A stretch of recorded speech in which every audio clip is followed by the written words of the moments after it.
Hello, and welcome to Chatting, a podcast where people chat about how they learn and use English. My name is Sam, I'm a CELTA teacher and a performer, and I have a particular interest in pronunciation and expression. In each episode, non-native and native speakers will chat about their experiences with English, share their advice, and, at the end, I'll give some pronunciation tips for you to take away and practice. So, ready? Let's get chatting.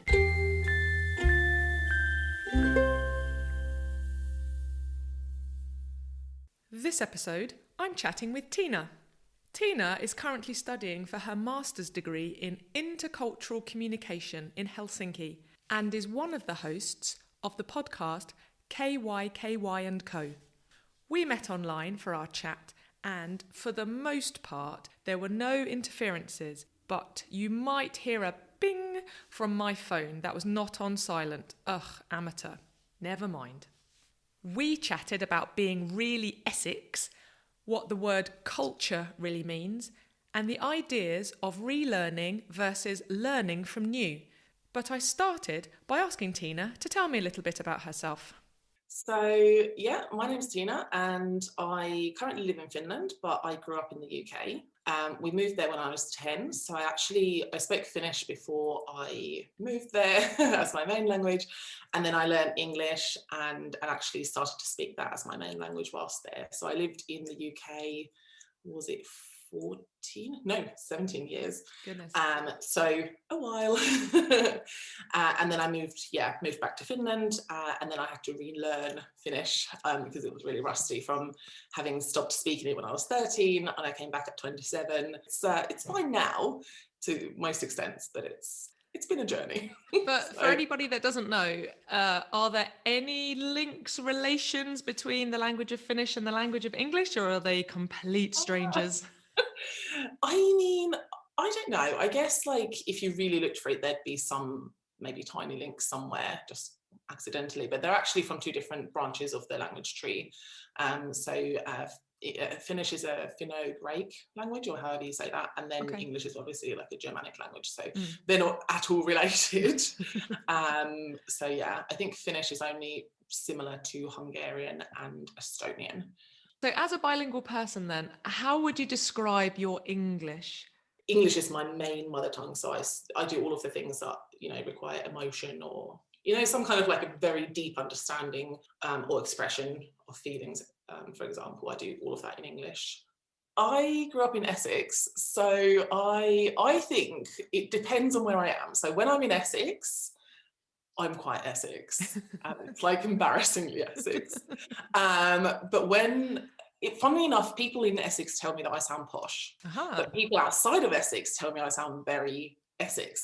So I think, again, it's very context related. But I think when I speak with my friends from Essex, I definitely use a lot more colloquialisms. A lot of words that I wouldn't normally. Sometimes I drop them if it's in the heat of the moment. If I'm very passionately speaking about something, I might sort of drop some words that only really would mean something to somebody from Essex. But other than that, I tend to be quite, especially now that I am surrounded by non-English speakers a lot of the time, non-native English speakers. I think I try and rein in how I speak a lot more. I think I speak a little bit slower, but still too fast for most people, and I try to not use words that I have to explain afterwards. I think there's a lot of kind of underlying information in certain words that you really only understand if you're local using the same language in the same way. Can you think of anything that would mark you out as being Essex? I say that a lot, and that annoys people because they're I know. I just assume that until I tell you I don't know, I do know. And I'm it's a thing that comes with the sentence. I can't help it. Or at the end of the day. That's another thing that I feel like everybody in Essex says. At the end of the day, and then whatever their sentence is. So I'm really interested in this idea of modifications that we make as native speakers for non-native speakers. With English and Finnish not being friends at all, how do you make your decisions? do you think? It's really on a case-by-case basis. I mean, the understanding that people have in Finland of English is very high, but I kind of try not to use too many really, I don't want to say fancy words, but words that like in England wouldn't be maybe so common. So I try to use kind of a little bit more plain language, but then at the same time, coming from an intercultural communication background, I don't want to adjust my speech too much with an assumption that the other person kind of doesn't understand or wouldn't be able to grasp it. So I want to kind of try and meet them in the middle in a way. So, because I think there's always a possibility if something isn't understood, you can then just clarify it later. So I try and not modify it too much. You know, like this idea that we speak very slowly or very sort of simplified for the sake of a person who's learning their language. Sometimes that's not helpful because they're trying to learn the language, and in order to learn the language, they have to hear it in different contexts and in different ways. Yeah. So there's this, having been somebody who has learned, you know, like a language from scratch, I know that there's necessity for you to have these uncomfortable situations where you don't really know what's happening, but then you kind of grasp it the more times you're in that situation. Yeah. So I kind of teeter on that edge a little bit to try and make sure that I'm not sort of oversimplifying it for my own convenience. Yeah. Tell me a little bit about your work then. You said intercultural communication. Intercultural communication. Tell me what that's about. Well, have you got all day? Yeah. I mean, intercultural communication, it's really interesting. I've actually done a podcast about this with a friend of mine who studies it as well, and we discussed the fact that we kind of discuss culture, and we do that a lot in this course that I'm in, this master's course. What is culture? Who kind of defines it? How do we talk about it? And it's kind of interesting because culture is sort of everything we do, but then it's also nothing at the same time. You can't say that this is culture because people do things differently, and so, you know, it kind of lives and evolves and changes. So I study that, and my focus specifically in my master's is on Finnish returnees and their cultural identities. So I'm really interested in these identity layers that people have. So for me, that's kind of like quite interesting, especially like linguistic identity as well. Okay. So I'm not a linguistic student, but it overlaps very much with this cultural identity and sense of self as a returnee, I guess. So, yeah. I think that's fascinating. So to explore that a bit more then, as a returnee, do you sort of put one aspect of yourself aside to then try and regain what you had before if you're returning to a country? So there's some theories where it states that you need to unlearn things in order to be able to learn new things. Okay. I'm not so much of that school of thought. I think we can retain multiple different identities and ways of doing things and different understandings. But if we weren't there to learn that to begin with, then we have to learn it. And so for a returnee who's been away, for example, I was away for 17 years, that is something that I have to learn how to do all kinds of different things in Finland in the way that Finns do them, because I know how they're done in the UK. So I grew up doing them there. So for me, it's not so much like relearning something, it's like learning it completely from scratch, because how I learned it isn't how others have learned it in a different place. Okay. Does that make sense? Like yeah. I'm kind of adding to what I already know rather than relearning. So yeah, so with language as well, for example, there's been cases where somebody said a word that I've never heard in Finnish, and it's not because I forgot it, I never heard it in my entire life because it was not relevant at the time when we still lived in Finland, and it definitely wasn't relevant in the UK, so that just completely bypassed me. So it's like these kinds of things in various aspects of life as a returnee that you sort of encounter. I think that's fascinating, because I guess not just learning and relearning, but also the way that culture, society evolves at quite a speed. So learning words that you've never heard before, it could just be not that you just didn't encounter them or hadn't encountered them to that point, but they didn't exist. Yeah, it's really interesting because we think often that culture is like this thing that is just in a bubble, and we leave it there and we'll come back to it later. But it's a living thing, and it evolves as we evolve somewhere else, and we come back to it, and then all of a sudden we're confused as to why we don't understand stuff. It's because it's not how we left it. It's not, it's a living thing. I notice culture as a word so much more. Everywhere I'm kind of looking at all these diversity and inclusion things online, I notice the word culture, and I always have to decode what does culture mean in that context, because for some, culture means national culture, but then culture is also, it's so many things.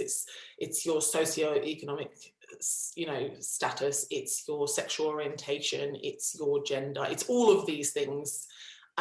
They are also cultures. So if we're talking about culture as one massive thing, but we actually mean something very small, it's easy for it to get lost and for there to be a lot of misunderstandings, because the definitions don't match from both sides of the conversation. But I would say that intercultural communication can happen between anybody, because it's more about person to person communication, and then sometimes the cultural aspect is important, but mostly it's just communication between people. So we kind of look at it from very, very different viewpoints. Is there anything that you would improve about your own English now? I think my grammar is I think for a native speaker, your grammar could always be better, I think, because you learn it, differently to those who learn it as a second language. So, so it's, there's some aspects I could improve, but I think definitely the understanding and being able to explain what sort of certain words are like verbs and adjectives. I don't know these because I just learned the language. Right. And it's really weird when people ask me, oh, so these subconjugated things, and I'm like, no, you don't. I have no idea what that is. And so people sort of say to me like, oh, is this a verb or an adjective, or what would you, and I don't know how to explain to them why this is the rule in the language. This just is the rule, or this just is the exception. I'd like to be able to kind of really understand that aspect of English, to be able to explain, because I am often the go-to person for a lot of people to say, hey, how do we write this, or why do you do it like that? And I'm like, because, and I don't have an answer for them, and I would love to be able to do that. Do you think it's important to know, well, this is definitely a verb and this is what, I personally don't find that I have a need for it in my life unless somebody else asks me. I think, I guess it depends on why do you want to know it. If that's how you learn, if you learn based on these very specific rules and you have to know all the names of stuff, it's really important to know them then. But for me, I kind of learn more as I do. So I need to be using the language in order to learn the correct or incorrect. Because I just notice when I hear it, it sounds incorrect. I can't tell you why. It just sounds like it's not a grammatical sentence. And that's how I learn. I just learn from kind of trying, or where even like native speakers make mistakes, because I made a point of learning something and then somebody else, of course, like as native speakers of any language, we speak how we speak, and not how it's like officially meant to be spoken, because language just evolves. So then I notice even how native speakers sometimes make these sort of normal local errors, if you want to call them that. I think for me, it's not important to become a native speaker to know those things, if that's kind of the reason for somebody wanting to learn them. Most native speakers don't know them. I would say, I would argue most native speakers don't know the words for all these things. Last question then, Tina. What would be your advice to a learner to help them along their way? I would say the more you use the language, the easier it is to learn the language. Okay. And be brave, because I notice a lot of times people are quite scared to speak a language that they're only just starting to learn, or that even if they're very, very good at the language, but they don't assess themselves to be. And I think our self-assessment is always lower than our actual abilities a lot of the times. So I would say, just be brave. What's the worst that's going to happen? I mean, what's the worst? I think that's probably right, definitely. As Tina said, what's the worst that can happen if you speak English? You make a mistake. That's it. No one minds. Be brave. Intercultural communication is such an interesting topic. If you want to learn more, check out Tina's podcast, KYKY Co. There's a link on Chatting's webpage. So, this episode's pronunciation tip is actually more about vocabulary, the very informal ways we express negatives. Now, I don't want to say incorrect ways because English is a live language and variations become accepted and you will hear them. They can be confusing to learners, but they're easy to understand when you identify them. So, here are the two main ways native speakers use informal negatives in informal conversation. Not exclusively these, but these are the ones you will hear more often. First, I ain't going. At first, you think ain't is two words into one. But what is ain? Ain't represents I am not, or he, she is not, or you, we, they are not. So it could be he ain't going or we ain't going. To confuse you even more, ain't can also mean haven't in present perfect sentences. So examples of this could be I ain't taken your book, I haven't taken your book, or they ain't seen her, they haven't seen her. Oof, difficult. But the important thing to remember is that ain't is a very informal negative used only in informal speech. It is never written down. Well, it shouldn't be anyway. Ain't. Is not, are not, am not, or have not. One to think about. Next, double negatives. We learn that two negatives make one positive. So, for example, it's not unreasonable, two negatives, actually means it is reasonable, one positive. But when we want simple negative sentences that express a negative point, we only need one negative. Often I hear, and you may hear, I don't know nothing, which technically means I know something. Confusing, right? Two negatives, don't, nothing. Translation, something, positive. Just remember that English is easy. So if you want to express a negative, use one negative per sentence. So instead of I don't know nothing, choose I don't know anything, option 1, or I know nothing, option 2. Finally, let's put them together. I ain't got none. First translation, I haven't got none. How many negatives? 2. So second translation, consider, do you have none or do you have some? To express that you have none, change the sentence to I haven't got any, option 1, or I have none, option 2. The more you hear these informal negatives, the easier it will become. Over to you to explore. So there we are. The transcript of this episode is available to read on the podcast's webpage, so take a look. Join me next time for more pronunciation and grammar tips, more advice, and most importantly, more chatting. My thanks again to Tina, and for her music, a massive thanks to the wonderful Mara Carlisle.